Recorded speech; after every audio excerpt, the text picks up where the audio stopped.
Sława Jezusu Chrystu. Sława na wieki. Czy historia rodzinna księdza jest od zawsze związana z tym terenem, z terenem Łękowyny? Tak, jeżeli chodzi o korzenie moich rodziców, no to są właśnie na terenie Łękowyny, tu właśnie blisko Gorlic. Chociaż jak wiadomo, rodzice, którzy się tutaj narodzili, a tutaj nie przez krótki czas, można powiedzieć, mieszkali, a potem byli deportowani i mieszkali właśnie na zachodzie Polski. I jakieś wspomnienia, jeśli mogę zapytać właśnie z tych pierwszych lat życia, właśnie zetknięcia się właśnie z kulturą łękowską. Jak to wyglądało? Tak, jeżeli chodzi o moje takie doświadczenia, no to one już były zupełnie w innej części Polski, bo ja urodziłem się pod Warszawą, tam po prostu Łemków w tym czasie nie było. Było ich bardzo mało, byli jakoś zatopieni w kulturze polskiej. Tak naprawdę zbiegiem okoliczności w tym miasteczku, z jakiego pochodzę, właśnie moja mama rozpoznała jednego Łemka, który właśnie przyprowadził swoją córkę do szkoły i to była w 23-tysięcznym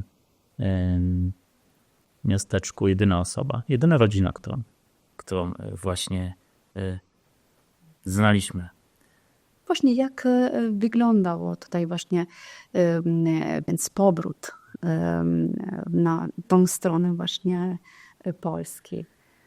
Tak, czyli to dlaczego, jak to się stało, że jestem teraz w Gorlicach, na powrót na tych terenach, z których pochodzą moi rodzice.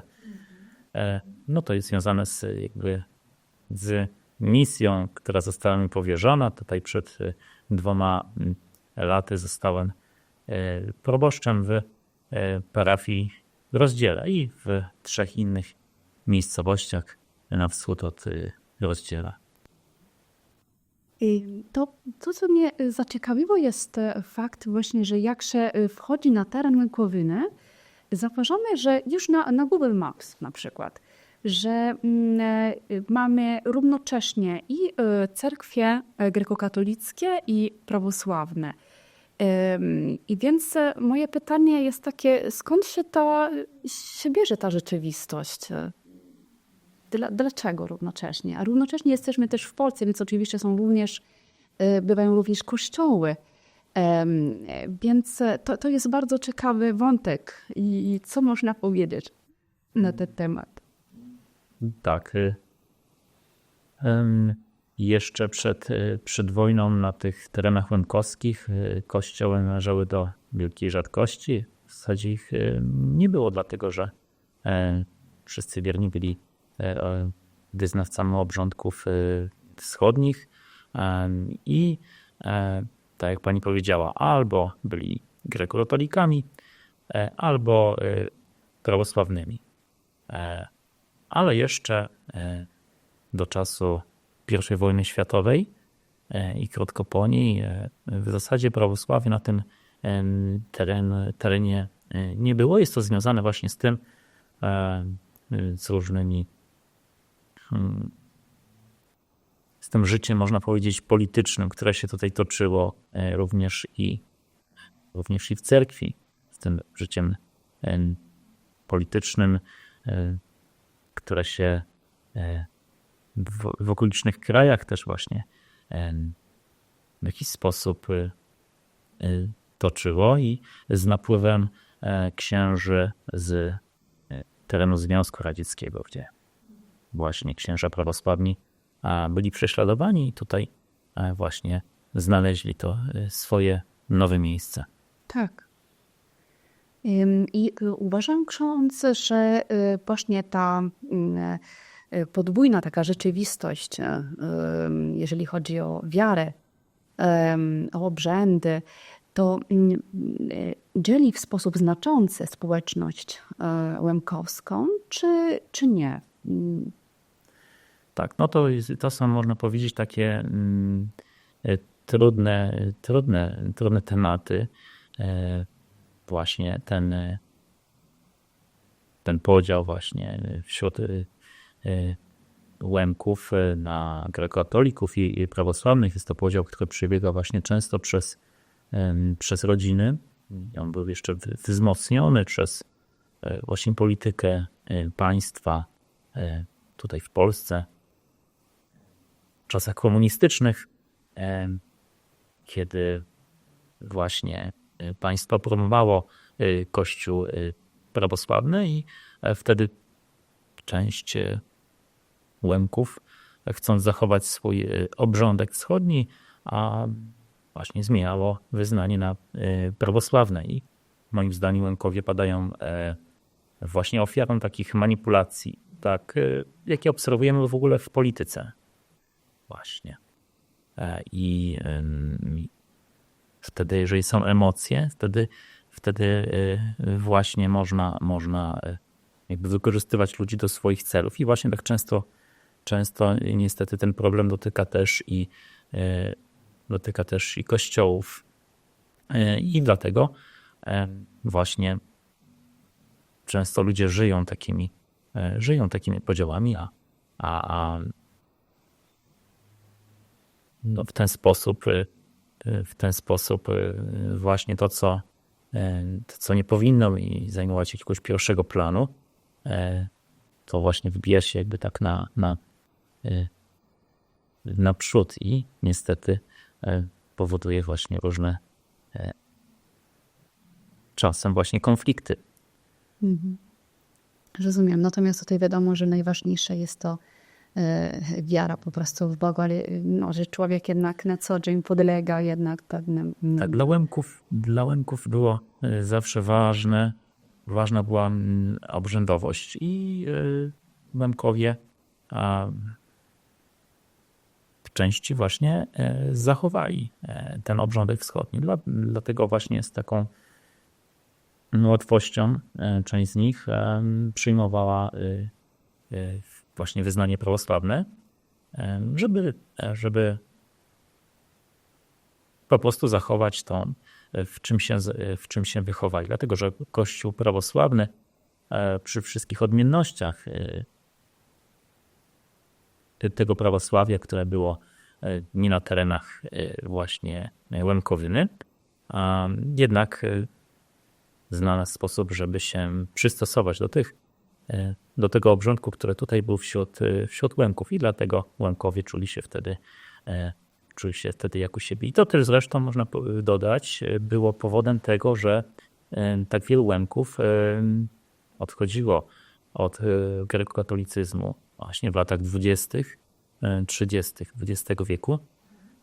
Właśnie z tego powodu, że byli przywiązani do swojej tradycji cerkiewnej, a właśnie w tym czasie były próby właśnie, żeby tą tradycję zmieniać, żeby właśnie wprowadzać jakieś elementy, które dla Łemków były cudze i których nie chcieli zaakceptować. I to był jeden z powodów właśnie tego, że już wtedy właśnie odchodzili do prawosławia.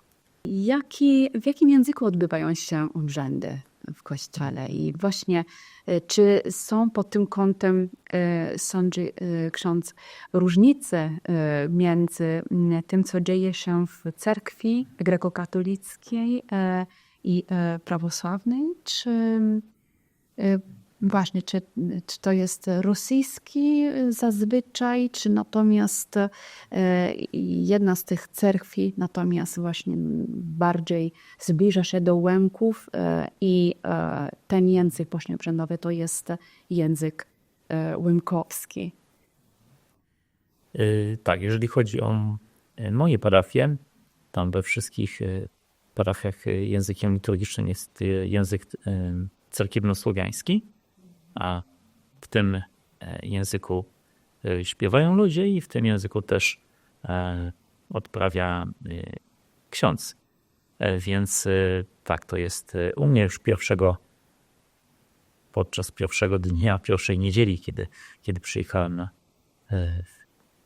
właśnie na swoje parafie, wtedy widziałem, że jakich książeczek używają wierni. I to były książeczki, właśnie stare książeczki cerkiewno-słowiańskie. I było mi wtedy łatwo, dlatego że i ten język to jest język, w którym język modlitwy, w jakim się po prostu wychowałem i było to dla mnie takie naturalne. Przepraszam, można go utożsamić z rosyjskim językiem? To jest... Bo ja to jest zupełnie z innego kręgu kulturowego. Ale nawet w naszym moje pytanie. kręgu Bardzo kulturowym, przepraszam, jeżeli jest banalne.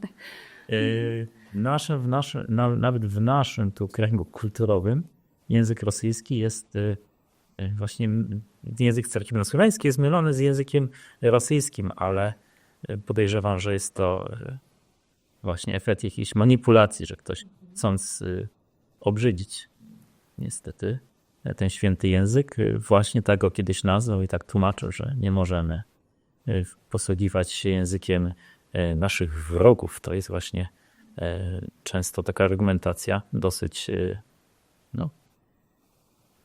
równie błyskotliwa, co prawdziwa. Bo niestety dla tych właśnie, którzy właśnie tutaj ten element polityczny chcą wprowadzać, język cerkiewno-słowiański jest językiem, który zawsze jednoczył właśnie Słowian i jakieś podobieństwa do języka rosyjskiego, one oczywiście są, ale też są podobieństwa do innych języków słowiańskich i Łemkowie nigdy nie używali tego języka właśnie z tą myślą, że to jest język rosyjski. Rozumiem. A dla ciekawości, czy społeczność łemkowska tutaj zachęca księdzy do tego, żeby korzystać jednak z języka łemkowskiego, czy prędzej to są księdzy, którzy próbują natomiast zastosować ten język, żeby zbliżyć się do wiernych lokalnych? Jak to wygląda właśnie z tym językiem? To znaczy tak, jeżeli chodzi o mnie, no to język łemkowski jest językiem, w jakim mówi się po prostu kazania. To jest, jeżeli chodzi o tę część, można powiedzieć, życia liturgicznego. I on w tym sensie jest obecny. I czy wierni zachęcają? Mnie nie trzeba było specjalnie zachęcać, bo uważam, że po prostu to jest naturalne. Jeżeli Łemko mówi do Łemków, to nie będzie mówić w jakimś cudzym języku, tylko po prostu w tym swoim języku. Chociaż niektórzy uważają, że to powinno być inaczej i że powinniśmy uczyć właśnie cudzych języków. A ja uważam, że trzeba kultywować właśnie ten język, który często już nie ma tego miejsca dla siebie. Jest wybierany z różnych sfer, a jednak niesłusznie. Dlatego trzeba w ten naturalny sposób go używać. Tak, a ksiądz jest wychowany właśnie w rodzinie, gdzie praktykowano i mówiono po prostu w języku łemkowskim, czy natomiast ksiądz musiał tak jakby od nowa nauczyć się ten język i zastosować go właśnie w trakcie kazań? No tak, to są dwie różne rzeczy, czy dwa elementy tutaj ważne, bo tak, ja oczywiście urodziłem się już, można powiedzieć, w miejscowości, gdzie Łemków, jak to powiedziałem, jedne rodziny jeszcze zidentyfikowaliśmy po prostu. Mama jako nauczycielka właśnie rozpoznała ojca dziecka, która właśnie było przyprowadzona do szkoły i w ten sposób przez długie lata, przez 40 lat można powiedzieć, nikt więcej się, można powiedzieć, w ten sposób nie znalazł z tej miejscowości, taki przypadkowy. Także nie było specjalnie takiej przestrzeni, żeby ten język kultywować właśnie tak w pełni, poza rodziną. I Także język polski był używany tylko w kontaktach rodzinnych i przy wyjazdach gdzieś właśnie do rodziny na zachodzie Polski i tutaj na Łękowynie. I dlatego był jakby takim drugim moim językiem, język polski. I on był też w tych kontaktach rodzinnych używany. Także język łękowski nie był dla mnie cudzy, nie był czymś nowym, czymś, czego nie było w dzieciństwie, ale oczywiście właśnie w takich małych społecznościach rodzinnych ten język jest w jakiś sposób zubożony i dlatego trzeba było go po prostu wzbogacać. No i tak właśnie to jest proces, który cały czas trzeba, bo i język, który jest w takim, który ma tych użytkowników języka tak niewielu, on potrzebuje się rozwijać i trzeba po prostu pracować nad nim, żeby on mógł być, żeby sprostać właśnie zmianie czasów, w jakich żyjemy.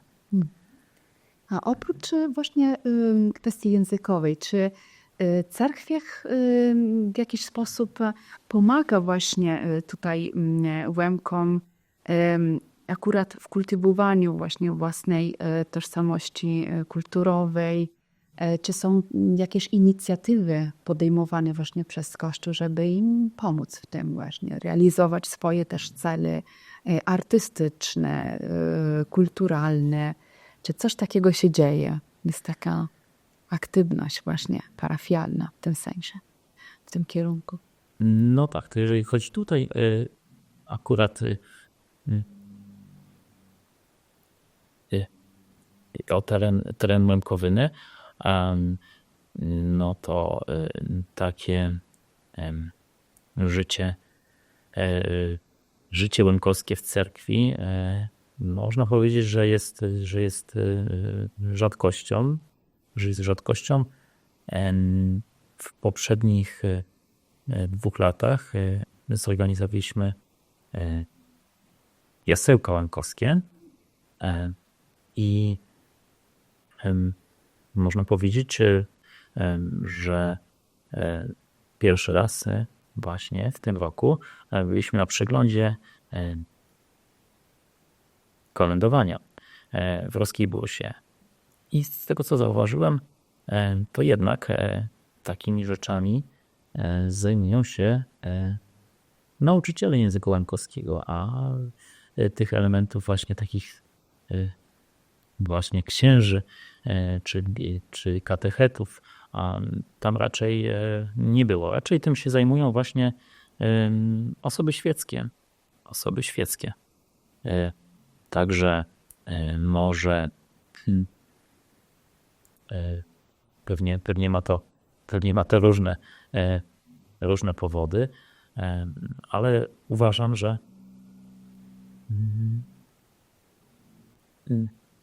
ten styl właśnie prowadzenia parafii, który był zawsze, który był jeszcze właśnie do czasów deportacji, kiedy właśnie parafia było tym miejscem, gdzie się kultywowało właśnie swoje tradycje też językowe i obrzędowe, pozareligijne,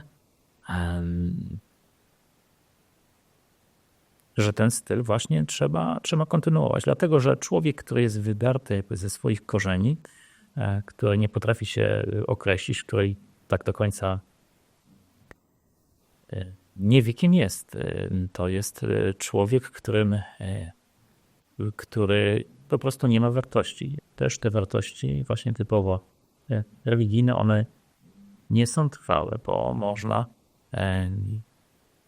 one po prostu się zmieniają tak samo, jak się zmieniają i są niepewne, tak jak ta część tych wartości właśnie związana właśnie z tożsamością narodową. Dlatego to jest element, który trzeba w ludziach wzmacniać, żeby właśnie rozwój duchowy też mógł być taki zdrowy, żeby był silny, żeby był prawdziwy. Tak, ale to jest piękne właśnie słyszeć o tej współpracy w każdym razie między wiernymi a Kościołem de facto. To jest piękne tym słyszeć. I nasuwa się też pytanie, czy kiedy jest na przykład Boże Narodzenie, kiedy są te najważniejsze święta w ogóle cerkiewne, czy wtedy usłyszymy w parafii, w cerkwiach śpiew po łemkowsku, czy te pieśni śpiewane w cerkwi wtedy są natomiast właśnie w innym, bardziej oficjalnym właśnie języku cerkiewnym? Jak tutaj wygląda w tej części? Pani pewnie nawiązuje do tego, że w niektórych parafiach tylko już w święta jest właśnie używany język cerkiewnosłowiański. Ale tutaj właśnie jest inaczej. Tutaj jest ten język cały czas używany, także to święta jakby tutaj nic nie zmieniają. Jeżeli chodzi jeszcze trochę natomiast o geografię, jakie są tutaj najważniejsze miejsca związane z religią, właśnie z wiarą łemkowską, Łemków, tutaj na terenie Łemkowyny? Tak, więc w tej chwili najważniejszym takim sanktuarium łemkowskim jest Święta Góra Jawor właśnie, dlatego nieprzypadkowo ma tutaj kaplica, która tam powstała w 1929 roku, a właśnie w tej formie, jak tutaj widać na tej makiecie, którą mi ofiarowali wierni pielgrzymi, z którymi właśnie od 10 lat na tą górę pielgrzymujemy. Właśnie dlatego ona tutaj, właśnie ta kaplica jest właśnie naszym takim motywem rozmowy i dlatego też ten obraz Matki Bożej z Góry Jawor, jest w tej chwili ta kaplica, to miejsce takim jedynym sanktuarium łemkowskim. A pielgrzymka odbywa się właśnie w określonym momencie roku liturgicznego? W tej chwili, jeżeli chodzi o Kościół grecko-katolicki, pielgrzymka odbywa się przy okazji festiwalu Łemkowska Watra i to jest w okolicach 20 lipca. Tak zdecydowali nasi biskupi, że właśnie wtedy, kiedy większość Łemków przyjeżdża tutaj właśnie z zachodu odwiedzać te tereny, żeby też mogli właśnie pomodlić się na Świętej Górze Jawor. Ale wiemy, że wierni prawosławni pielgrzymują od lat w to miejsce też w lipcu, na 12 lipca. To jest wspomnienie świętych apostołów Piotra i Pawła. I pielgrzymka, o której tutaj wspomniałem, ona właśnie wtedy jest, wtedy w lipcu jest prowadzona przez 3 dni właśnie na to miejsce, przez różne rejony Łemkowyny, właśnie tak, żeby obmodlić, można powiedzieć, tą Łemkowynę, te tereny z każdej strony. Dlatego każdego roku zmieniamy trasę. Ale też w tej chwili mamy już 2 dodatkowe pielgrzymki. Jest pielgrzymka nocna, która się odbywa w sierpniu i ona wiedzie właśnie z takiego miejsca, które też jest związane właśnie ze Świętą Górą Jawor, z Gaboltowa i wiedzie taką trasą, można powiedzieć, typowo górską, ale też trzecia pielgrzymka to jest pielgrzymka w rocznicę pierwszego objawienia na Górze Jawor, które było 8 września 1925 roku, czyli właśnie w okolicach 8 września, święta narodzenia Przenajświętszej Bogorodicy według kalendarza gregoriańskiego właśnie w okolicach tego dnia, w sobotę, pielgrzymujemy trasą, którą szły kobiety, które właśnie ujrzały to nadprzyrodzone zjawisko. Pierwszy raz właśnie wtedy w nocy na miejscu, gdzie teraz, blisko miejsca, w którym teraz stoi kaplica. Tak. A tam jest jakieś źródełko, które właściwie nagle pojawił się po tym wydarzeniu. Trochę tak o tym słyszałam, ale nie znam tak z bliska historii właśnie tego ważnego wydarzenia, jakie miało miejsce właśnie dobrze. Jabor, który właśnie dał początek właśnie tej tradycji. Tak, to jeżeli byśmy mieli tak przybliżyć widzom to miejsce i historię jego powstania, to trzeba byłoby wspomnieć o tym, że trzeba byłoby wrócić do 8 właśnie września 1925 roku, kiedy 3 kobiety z Polski, Łemkynie, były na poświęceniu innej kaplicy w Gaboltowie, w słowackiej wiosce rzymskokatolickiej. Tam uczestniczyły właśnie w tych obrzędach i kiedy wracały, a były świadome tego, że postępują właśnie niezgodnie z prawem, wracały szlakiem, który na pewno był uczęszczany jeszcze przed wojną przez nie, a po wojnie w tym miejscu właśnie wyznaczono granice. One, nie mając innej możliwości, właśnie tędy szły i ukrywały się, dlatego szły w nocy.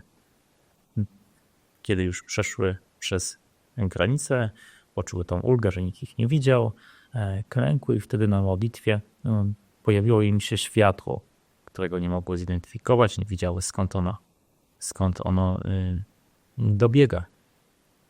I dopiero po jakimś czasie zrozumiały, że to jest światło nienaturalne, że to jest światło, które właśnie jest znakiem obecności nadprzyrodzonych sił. I właśnie w ten sposób to miejsce stało się dla nich miejscem modlitwy w późniejszym czasie no i tak właśnie później kolejne wypadki, kiedy w tym miejscu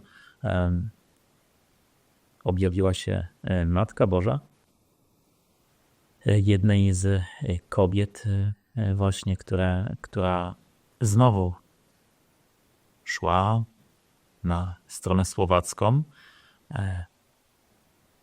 żeby tam u swoich znajomych właśnie zdobyć pożywienie dla dzieci, które wychowywała, a które właśnie wychowywała sama jako wdowa. No właśnie wtedy przy nieudanej próbie przekroczenia granicy, dlatego że wtedy akurat celnicy ją zawrócili, wtedy właśnie znowu w tym miejscu, jako wyraz swojej pobożności, klękła, zaczęła się modlić i wtedy właśnie usłyszała i zobaczyła Bogorodzicę, która kazała jej wracać do domu, dlatego że właśnie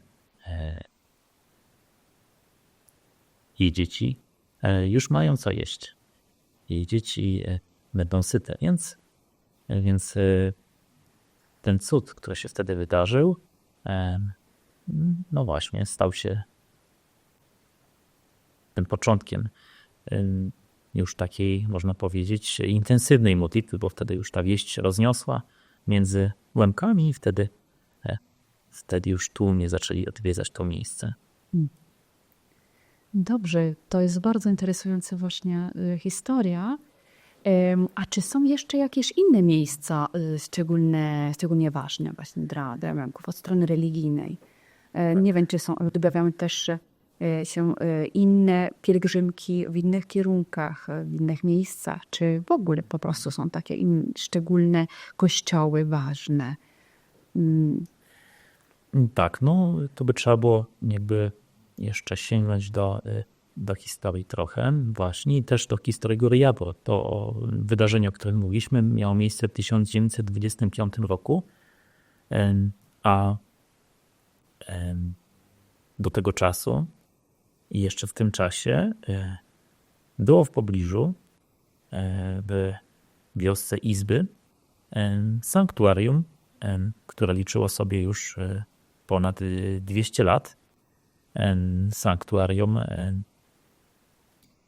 w cerkwi pod wezwaniem świętego Łukasza. Tam był obraz opieki Matki Bożej, Pokrowy Bohorodycy, do którego pielgrzymowali właśnie i z terenów Łękowyny, ale też i z terenów Słowacji. Dlatego, że właśnie kiedyś nie było tego problemu, który dzisiaj jest. Nie było granicy państwowej i właśnie ten przepływ wiernych był o wiele łatwiejszy. I właśnie do 1928 roku, czyli widać, że te wydarzenia, które były na Górze Jabor, 25 rok, a 29 powstanie tej kaplicy, to jest właśnie ten czas. Do 28 roku właśnie cerkiew w Izbach była tym miejscem takim pielgrzymkowym, a na skutek właśnie tego, że właśnie w tym roku cała wioska, cała parafia razem z księdzem przeszła na prawosławie. Ta cerkiew grecko-katolicka została zamknięta i przestała być używana do kultu. Została po prostu opuszczona, można tak powiedzieć, dlatego że właśnie nie było opiekuna, nie było parafian. Niedaleko powstała nowa cerkiew prawosławna, a tamta właśnie z tym cudownym obrazem została jakby zapomniana. I właśnie Góra Jabor wtedy przyjęła, można powiedzieć,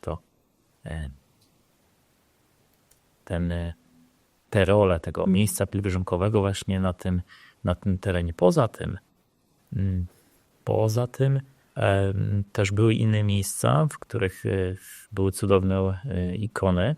Takim miejscem była na przykład Chyrowa w okolicach Dubni. I tam też jest to związane z kultem ikony, która jak głosi tradycja, przyniosła się w cudowny sposób właśnie w tamto miejsce. Niektórzy dodają, że ona została tam przeniesiona właśnie ze względu na niepokoje religijne właśnie wtedy na terenach Słowacji, Czech. I właśnie, że została w jakiś sposób ten obraz, że był tam otoczony kultem, a i właśnie w obawie przed zbezczeszczeniem był jakby przeniesiony do bezpieczne miejsce właśnie na tereny tutaj na bliższe Łękowyny, gdzie on mógł być czczony bez zagrożenia, można powiedzieć.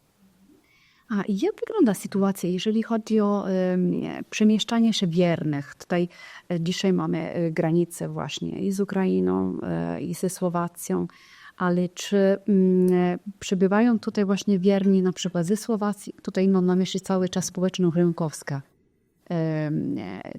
Czy z Ukrainy? Czy jest pewien ruch właśnie, który w pewnym sensie daje wrażenie, że tych granic geograficznych nie ma, geopolitycznych nie ma.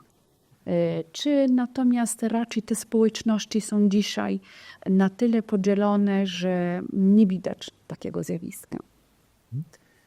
Takiego stanu, jak mieliśmy właśnie w czasach jeszcze właśnie przed I wojną światową, kiedy żyliśmy w jednym państwie, to niestety już do takiego stanu jest nam daleko. Tego zainteresowania takiego też obustronnego też nie zauważa zbyt wiele niestety, dlatego że w jakiś sposób to teraz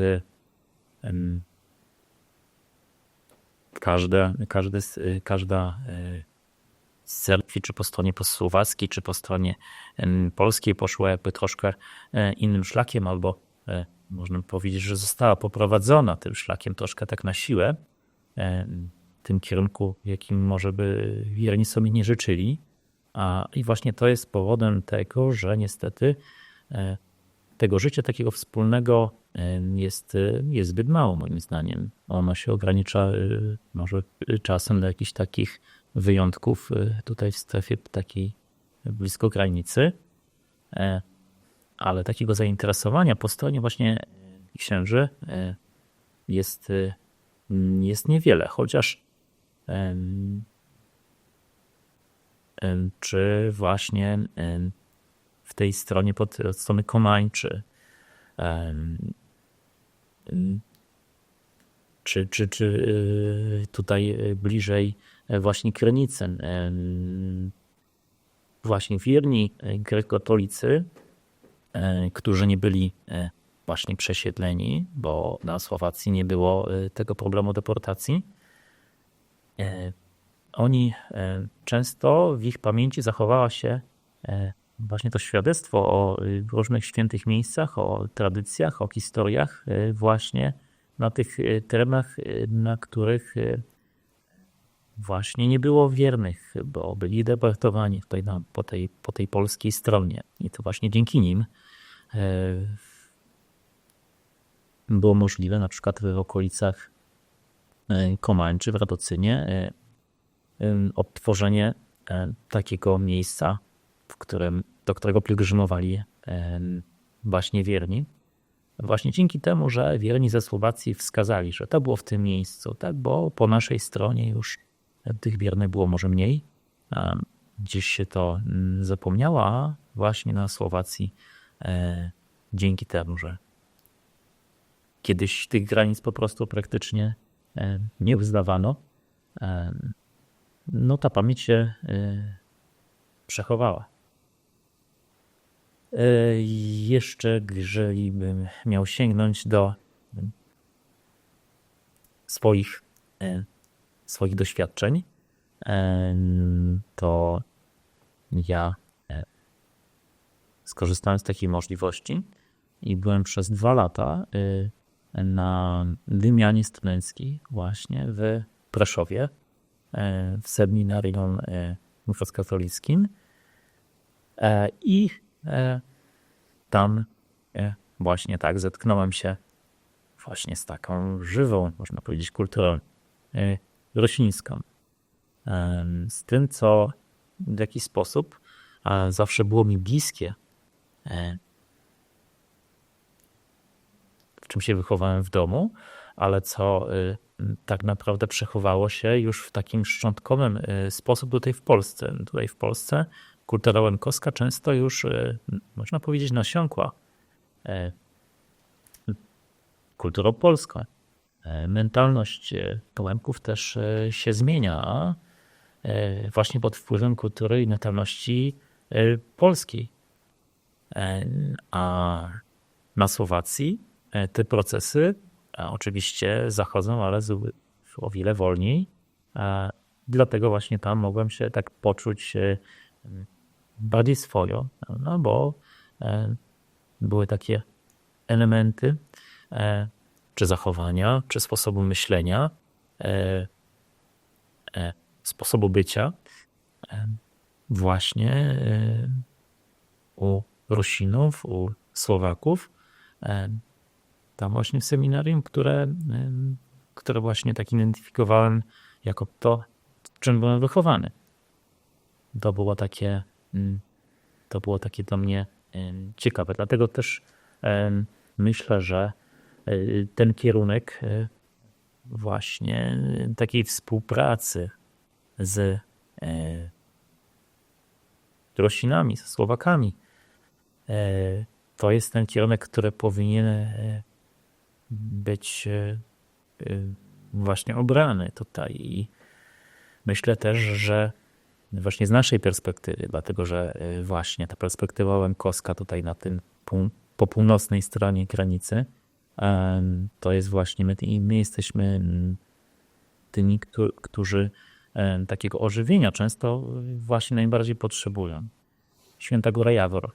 Myślę, że Matka Boża to miejsce objawienia nie wybrała przypadkowo, bo według różnych relacji albo 300 metrów od granicy, albo prawie na samej granicy właśnie pojawiła się Matka Boża. Właśnie w tym miejscu, które jakby symbolicznie ma łączyć właśnie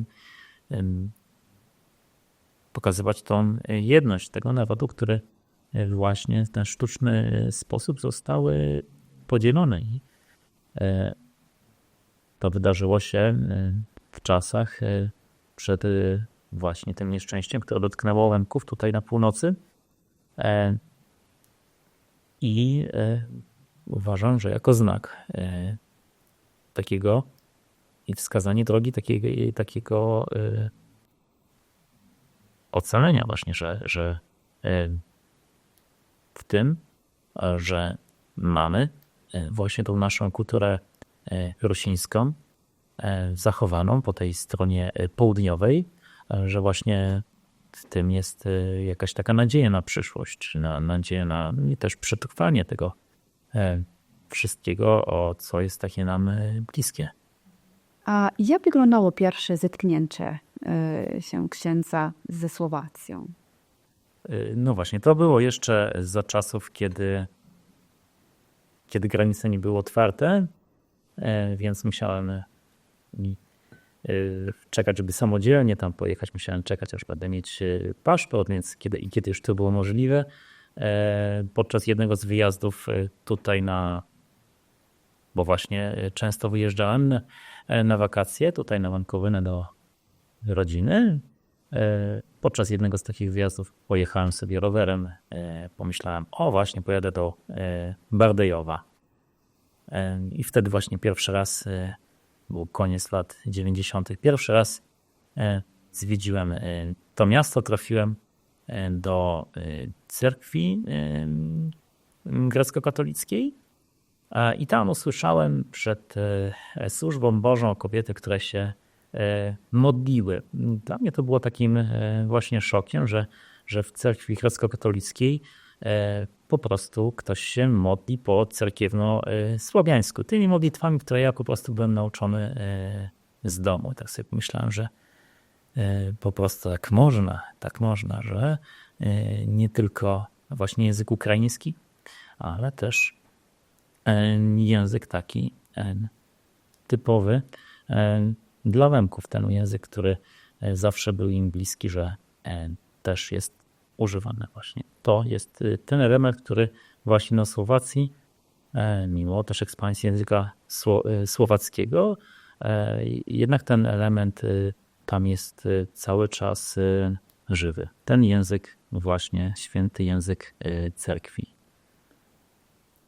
A czy cerkiew właśnie otwiera i zachęca w ogóle Łemków do takiego myślenia bardziej ekumenicznego, w sensie do myślenia na przykład o Rusinach jako o powiedzmy braciach, do których można też pojechać, w ogóle też, żeby odczuwać ten cerkiew jako jeden duży organizm, który przekracza tak jakby bariery geograficzno-polityczne, czy natomiast właśnie cerkiew to jest pozostanie mimo wszystko czymś, co pielęgnuje bardziej wewnętrzną stronę wiary. Jak to wygląda właśnie? tą stronę też świata, bo to jest jednak, mówimy o takiej rzeczywistości, szczególnej rzeczywistości. Bo można by na obydwa te pytania odpowiedzieć nie. Ani jedno, ani drugie. To tak według mojej takiej oceny, to właśnie jednak te rzeczy zewnętrzne są tym, o co się jednak o to się głównie dba, może zbytnio dba, zaniedbując te rzeczy właśnie duchowe, to jakby sedno wiary, dlatego może, że właśnie, żeby dotrzeć do sedna to jest właśnie ta trudność. Jak to zrobić? To dociera się przez te rzeczy zewnętrzne, ale te rzeczy zewnętrzne, one mają prowadzić dalej, a nie mają się na nich zatrzymywać. Ale właśnie często jest popełniany ten błąd, że ta obrzędowość, ta kultura to jest taki jakby punkt docelowy i wtedy po prostu to nie ma tego, po prostu nie prowadzimy ludzi do Boga, tylko prowadzimy do świata. To jest to zagrożenie. Ale na to pytanie tam jeszcze tak pierwszą część pytania, prawda? Jeżeli chodzi o to, czy Kościół w jakiś sposób dba o tę kulturę właśnie taką obrzędową, kulturę językową, to można powiedzieć, że tak, tylko że jest akurat ukierunkowane, te wysiłki są ukierunkowane na kulturę, z którą nie identyfikują się wszyscy Łemkowie, na kulturę ukraińską, a podobnie zresztą jak właśnie te tendencje były obecne w latach 20., 30., właśnie te sympatie ukraińskie wtedy w cerkwi grecko-katolickiej też były wśród duchowieństwa silne, tego duchowieństwa, które tutaj było kierowane do pracy z wiernymi. No i właśnie wtedy też Łemkowie czuli swoją odrębność swojej kultury,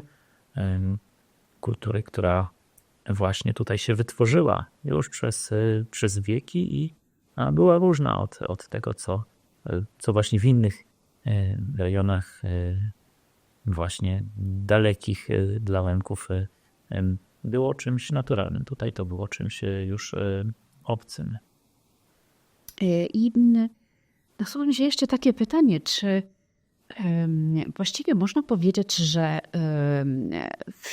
ta społeczność, jeśli wszyscy wierni, którzy uczęszczają cerkiew, to są niemalże wyłącznie Łemkami, czy tutaj też jest taki procent Polaków, który możemy określić po prostu przede wszystkim albo wyłącznie jako Polacy?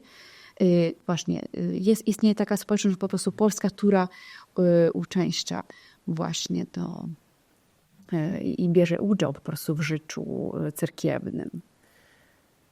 Tak, to jest, można powiedzieć, na zasadzie wyjątku. Jednak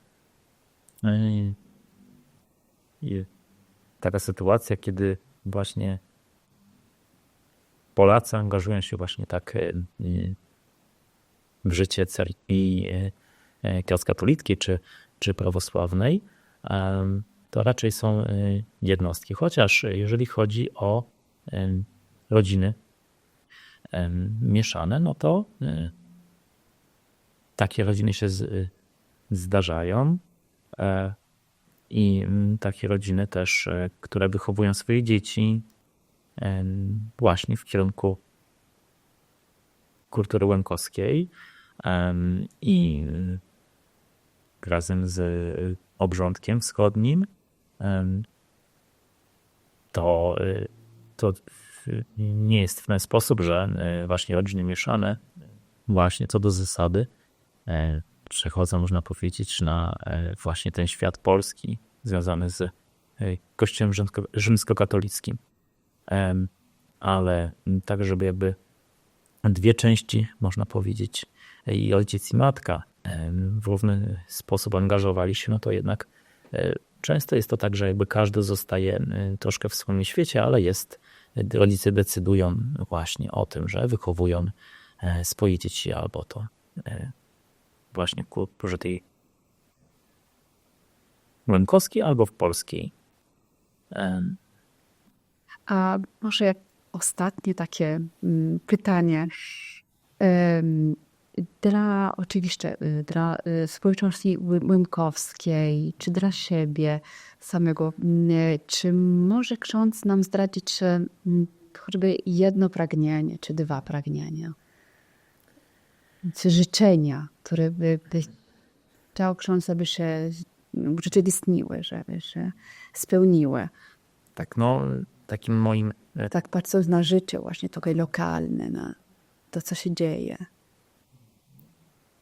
No tak, to ogólnie takim największym problemem, bolączką nie od wczoraj, ale już od bardzo dawna dla Łemków są te wszelkiego rodzaju podziały właśnie. To jest to, co niszczy. No i nawet często wierni sobie nie zdają sprawy, jak bardzo i do czego to wiedzie, całkiem nieświadomie czasami różne rzeczy robią i tkwią w jakichś takich konfliktach i je pielęgnują od lat albo z pokolenia na pokolenie i jakby nie patrzą się szerzej, do czego to wszystko prowadzi, że tym sobie szkodzą. I właśnie w tych rzeczach, które są dla nich najważniejsze i dlatego właśnie to, na czym mi zależało, to jest właśnie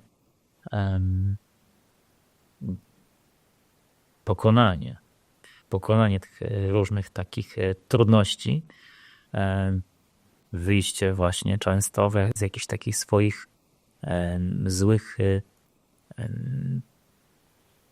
zwyczajów pielęgnowanych od lat, żeby właśnie Łemkowie mogli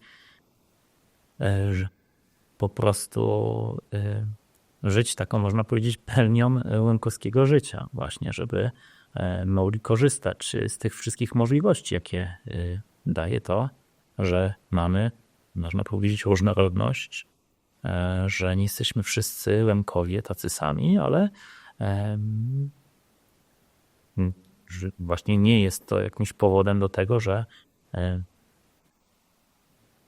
do podziałów, ale ta różnorodność, ona po prostu jest czymś, co można zaakceptować i co można przetwarzać i rozwijać, a co nie trzeba też w jakiś sposób koniecznie niszczyć. I tutaj myślę właśnie o tym takim życiu właśnie między rodzinami, tak, bo to są czasem ambicje takie na poziomie rodziny, decydują o różnych takich problemach.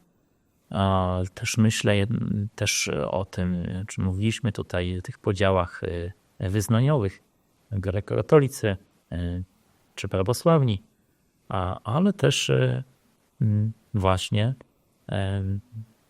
myślę o tych Łemkach, którzy żyją po południowej stronie właśnie granicy, że to jest świat tak naprawdę niewykorzystany cały czas. Te możliwości, jakie są dzisiaj, żeby na